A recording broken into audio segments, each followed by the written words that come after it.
variable and the types of variables that are used in experimental psychology. Science tries to explain the reality of the world by relating an independent variable to a dependent variable. For example, gravity is a familiar concept and we all experience it in our daily life. We try not to drop an object because we know gravity will make it fall to the ground. It can relate an independent variable, which is the height from which an object is falling and the speed of the object when it hits the ground. So, independent and dependent variable. Gravity also summarizes the effect of height on speed of all type of objects.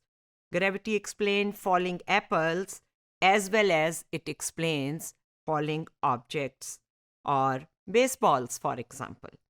Science progresses when a single construct, such as gravity, explains outcomes in many different environments. Now, an independent variable in psychology experiment could be, for example, hours of deprivation, which means कितनी देर से किसी ने पानी नहीं पिया. ठीक है. Now, 2 घंटे से 3 घंटे से 10 घंटे से, of course you can't last long if you don't drink any longer time than that. Now, the arrow shows that an intervening variable could be how thirsty the person is. Actually, we are assuming कि अगर किसी ने 4 घंटे से पानी नहीं पिया तो वो बहुत प्यासा होगा.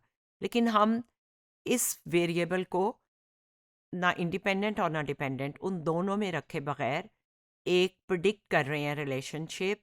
आवर्स ऑफ डेप्रिवेशन, कितनी देर से पानी नहीं पिया, इसको हम डिप्राइव करना या डेप्रिवेशन कहते हैं एक्सपेरिमेंटल साइकोलॉजी में.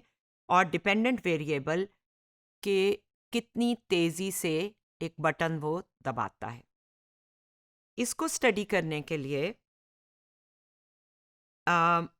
ऐसा करते हैं कि एक रैट को, जिसको बहुत देर से चूहों को पानी नहीं दिया गया, वो कंट्रोल करते हैं कि कितने घंटे से पानी नहीं दिया गया.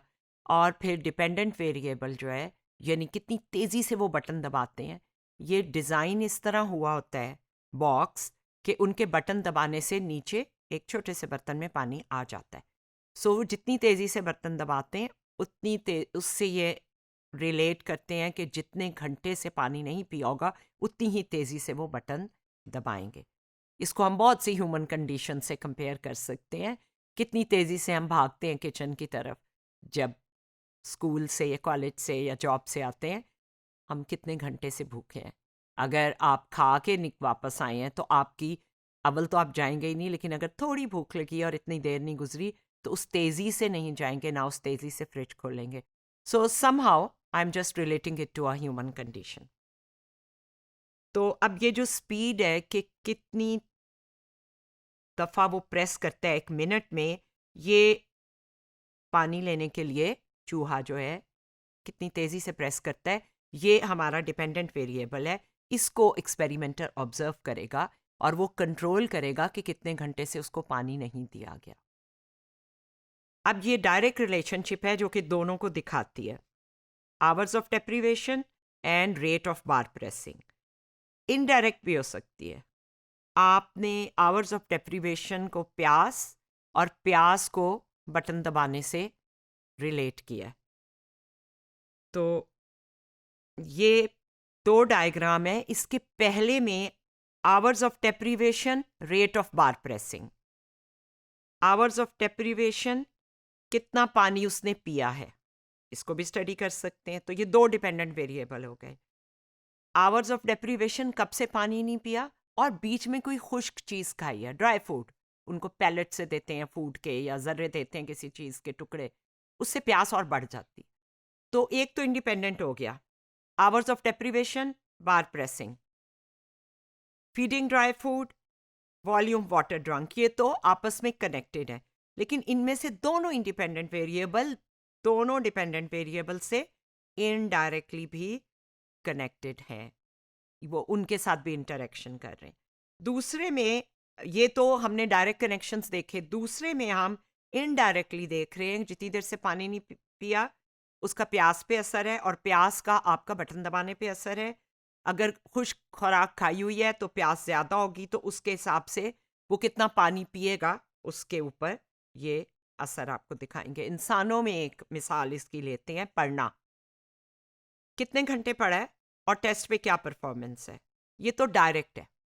लेकिन कितने घंटे पढ़ा है, टेस्ट में क्या परफॉर्मेंस है, इसके बीच में एक और इंटरवेनिंग वेरिएबल है, याद कितना रहा है। सो ये जो मिसाल है ये उसी तरह इंडिपेंडेंट डिपेंडेंट वेरिएबल को कनेक्ट कर रही है जिस तरह हमने चूहों के एग्जाम्पल में देखा।